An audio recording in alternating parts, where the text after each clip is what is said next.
Hi കൂട്ടുകാരെ, പുതിയൊരു വീഡിയോയിലേക്ക് എല്ലാവർക്കും സ്വാഗതം. അങ്ങനെ വിജയെ വിളിപ്പിച്ചിരിക്കുകയാണ് കേട്ടോ. വിജയ്ക്ക് അങ്ങ് സഹിക്കുന്നില്ല. വിജയ് പറയണ അതെ, നിങ്ങൾ പറയുന്നതിനനുസരിച്ച് പണി ചെയ്യലല്ലേ എൻ്റെ പണി, നിങ്ങൾക്ക് എന്താ ഇവിടെ ജോലി എന്നിങ്ങനെ അവിടെ മിത്ര ചോദിക്കുന്നുണ്ട്. മിത്രയുടെ ഈ ചോദ്യത്തിന് മുന്നിൽ ദേഷ്യം സഹിക്കാനാതെ വിജയ് പറയണേ, ഞാൻ ഈ കമ്പനിയിലെ ആരാണെന്ന് നിങ്ങൾക്കറിയോ? നിങ്ങൾ പുറത്ത് വന്ന് കയറി വന്ന പത്മാ മേഡത്തിൻ്റെ സീറ്റിലിരിക്കുന്നു എന്നുള്ളൂ. എന്നാൽ എൻ്റെ അമ്മായിയമ്മയുടെ സീറ്റിലിരിക്കുന്ന നിങ്ങളെ വില കൊടുക്കണമെന്ന് എനിക്ക് യാതൊരു നിർബന്ധമില്ല. വലിഞ്ഞു കയറി വന്നവൾ തന്നെ ഞാനിവിടെ പണിയെടുക്കാതിരിക്കുകയൊക്കെ ചെയ്യും. അത് ചോദ്യം ചെയ്യാൻ നിങ്ങൾക്ക് യാതൊരുവിധ അർഹതയുമില്ല എന്ന് ദേഷ്യത്തോടു കൂടി ഒച്ചയെടുക്കുമ്പോൾ സഹിക്കുന്നില്ല കേട്ടോ മിത്രക്ക്.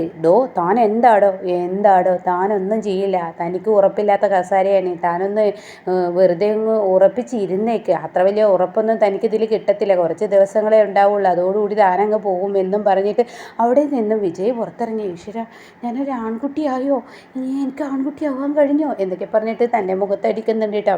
എന്നാൽ ഈ സമയം സൂര്യയുടെ ക്യാബിനിലോട്ട് കയറി ചെല്ലുമ്പോൾ സൂര്യയാണെങ്കിൽ വിവേകിനെ ഇങ്ങനെ നോക്കി വരുന്നുണ്ടെന്ന് പറയുന്നുണ്ട്. ആ സമയം ഞാനൊരു ആൺകുട്ടിയായി മിത്രയുടെ മുഖത്തടിച്ച് 4 വാക്കുകൾ പറഞ്ഞു. അവളെന്നോട് ചോദിക്കുകയാണ് ജോലി എന്താണെന്ന്. അവളാരാ ഈ കമ്പനിയിൽ എൻ്റെ ജോലി ചോദിക്കാൻ?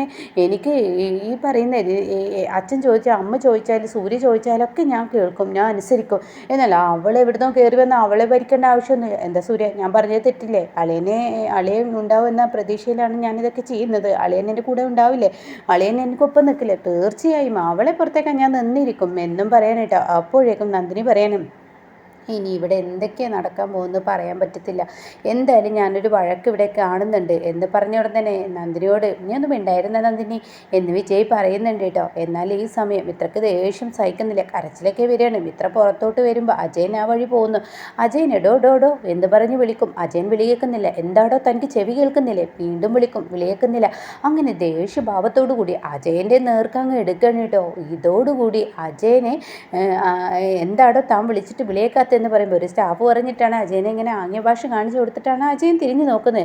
എന്താ താൻ എന്നെ കളിയാക്കാണ്? പത്മാ മേഡത്തിൻ്റെ കസാലയിൽ ഇരിക്കുന്ന എൻ്റെ ബോസായ തനിക്ക് എന്നെ വിളിച്ചാൽ വിളി കേൾക്കാനൊന്നും പറ്റുന്നില്ലല്ലേ? താൻ എന്നെ അപമാനിക്കുകയാണ്, അവഹേളിക്കുകയാണ് എന്നൊക്കെ പറഞ്ഞ് അയാളുടെ കാരണത്തടിക്കണം കേട്ടോ. അതോടുകൂടി അയാളൊന്നും മിണ്ടുന്നില്ല. അയാൾ ഒരു മാതിരി ഒരു അടി കിട്ടിയ ഷോക്കിൽ അയാൾ നിൽക്കുകയാണ് കേട്ടോ. അപ്പോഴേക്കും താൻ എന്താ എന്നെക്കുറിച്ച് വിചാരിച്ചിരിക്കുന്നത്? ഇവിടുത്തെ ഓരോ സ്റ്റാഫുകളും എന്നെ പുച്ഛിക്കുന്നത് പോലെ നീ പുച്ഛിക്കാൻ നിൽക്കുകയാണോ? എന്നാൽ മറ്റുള്ളവരൊക്കെ പുച്ഛിച്ചാലും ഞാൻ സഹിക്കും, പക്ഷേ ഇവിടെ ആരുമില്ലാത്തവർ എന്നെ പുച്ഛിച്ചാൽ ഞാൻ സഹിക്കില്ല എന്ന് പറയും. വീണ്ടും അടിക്കാൻ ഒരുങ്ങുമ്പോഴേക്കും അവിടെ മിത്രയുടെ കൈ പിടിച്ചിട്ട് സൂര്യ അങ്ങ് പിരിക്കുകയാണ് കേട്ടോ. എന്നിട്ട് പറയണേ, ഇതിന് ഞാൻ നിൻ്റെ കരണ നോക്കി അടിക്കുകയാണ് വേണ്ടത്, ഇത് എനിക്കറിയാം, എൻ്റെ കമ്പനിയിൽ ഒരു സ്റ്റാഫിനെ തൊട്ടാൽ വെറുതെ വിടില്ല എന്നും പറഞ്ഞിട്ട് അജയനെ ഇങ്ങനെ നോക്കുകയാണ്. എന്നിട്ട് അജയൻ്റെ പോക്കറ്റിലിരിക്കുന്ന ആ ഇയർ ബഡ്സ് എടുത്ത് ചെവിയിലോട്ട് വെച്ച് കൊടുക്കുകയാണ് കേട്ടോ. അപ്പോൾ അജയൻ, സോറി സാർ, നേരത്തെ താഴെ വീണപ്പോഴേ വെച്ചത് എന്ന് പറയുമ്പോൾ ഉടൻ തന്നെ, ഇപ്പോൾ കണ്ടില്ലേ ഇയാൾക്ക് ചെവി കേൾക്കില്ലെന്ന്. അയാൾക്ക് ചെവി കേൾക്കില്ലെന്ന് എനിക്കെങ്ങനെ അറിയാൻ പറ്റും എന്ന് മിത്ര പറയും. അതൊക്കെ അറിഞ്ഞിരിക്കണം, ഒരു കമ്പനിയിലുള്ള ഞങ്ങളുടെ കൂടപ്പിറപ്പുകൾ, അതായത് ഞങ്ങളുടെ കൂട്ടത്തിലുള്ള ഒരാൾ, കൂടപ്പിറപ്പുകളെ പോലെ കാണുന്ന ഞങ്ങളുടെ കമ്പനിയിലെ ഓരോ സ്റ്റാഫുകളെ അപമാനിച്ചാൽ നിന്നെ വെറുതെ വിടില്ല. അതുകൊണ്ട് നീ ഇവരോട് ക്ഷമ പറയും. അയ്യോ എന്നെക്കൊണ്ട് ക്ഷമ പറയാനൊന്നും പറ്റത്തില്ല, ഞാൻ ക്ഷമ ഒന്നും പറയാം. ഞാൻ ആരാന്നറിയോ? മുൻ മന്ത്രിയുടെ മകളാണ്. നീ മുൻ മന്ത്രിയുടെ, മുഖ്യമന്ത്രിയുടെ ആരുടെ മകളായാലും നീ ഇവിടെ ക്ഷമ പറയണം. ദിസ് ഈസ് മൈ കമ്പനി എന്ന് പറയൂ കേട്ടോ. പക്ഷേ ആ സമയം ഇത്ര ഞാൻ പറയത്തില്ല, നീ പറയത്തില്ലെങ്കിലും പറഞ്ഞാലും നീ ഇവിടെ പറയിപ്പിക്കാൻ എനിക്കറിയാം, അതുകൊണ്ട് പറഞ്ഞേ പറ്റത്തുള്ളൂ.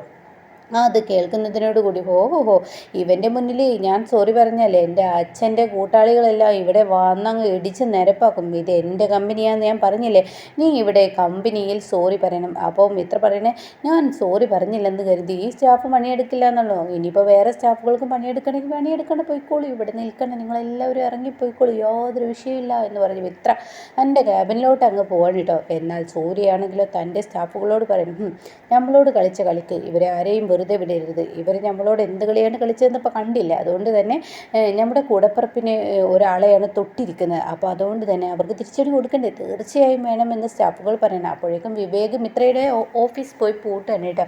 മിത്രയെ റൂമിലിട്ട് പൂട്ടുകയാണ്. ഇതോടുകൂടി മിത്ര ഡോ താൻ എന്താടോ കാണിക്കുന്നതെന്ന് പറയുന്നുണ്ട്. പക്ഷെ ആരും ഡോർ തുറന്നു കൊടുക്കുന്നില്ല.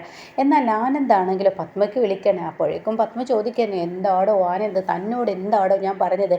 മിത്രയെ വരവേൽക്കേണ്ടത് എങ്ങനെ ആയിരിക്കണം എന്ന് തന്നോട് പറഞ്ഞത് താൻ അത് നിരസിക്കുകയാണ് ചെയ്തത് എന്ന് പറഞ്ഞ ഉടൻ തന്നെ പറയണം, ഞാൻ നിരസിക്കുകയല്ല ചെയ്തത്, സൂര്യ സാർ പറയുന്നതിനനുസരിച്ച് താൻ സൂര്യയുടെ കാര്യമൊന്നും പറയണ്ട.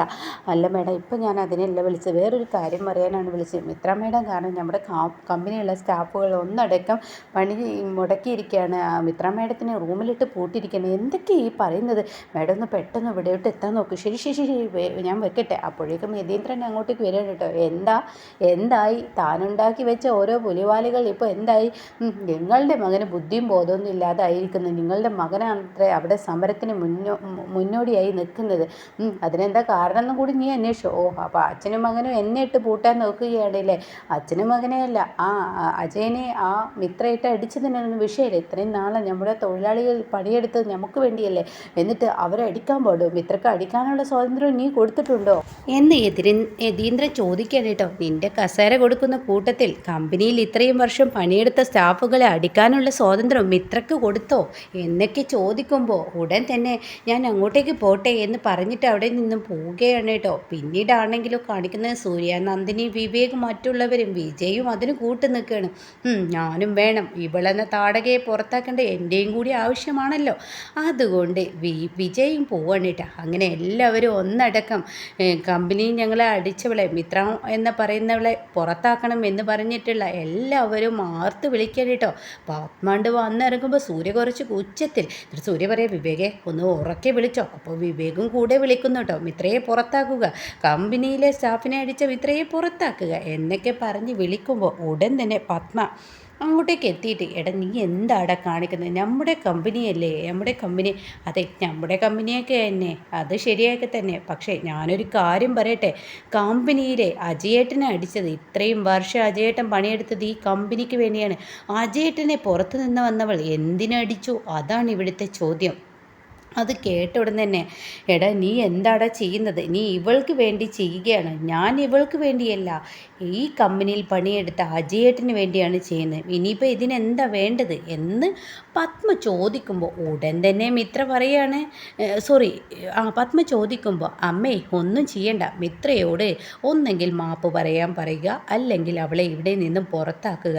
അപ്പോൾ ഉടൻ തന്നെ ഇവിടെ ഇങ്ങനെ ഇത് കേൾക്കുമ്പോൾ പത്മക്ക് ദേഷ്യം പിടിക്കാനായിട്ട്. അങ്ങനെ പത്മ എന്ത് ചെയ്യുന്നു, നന്ദിനിയുടെ അടുത്തോട്ട് ചെന്നിട്ട് ചുടുചോറ് ചെറിയ കുരങ്ങനെ കൊണ്ട് വാരിപ്പിക്കും എന്നൊക്കെ പറഞ്ഞ് കേട്ടിട്ടുണ്ട്.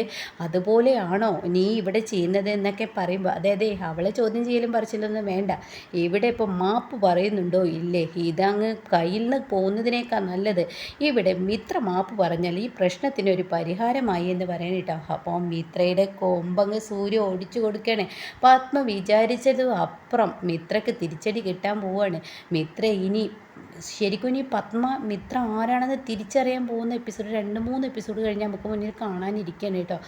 മിത്രയുടെ മനസ്സിൻ്റെ ആ ഒരു ലക്ഷ്യം എന്താണെന്ന് പത്മയുടെ മുന്നിൽ ഇനി സൂര്യൻ നേരിട്ട് കാണിച്ചു കൊടുക്കുന്നുണ്ട് കേട്ടോ.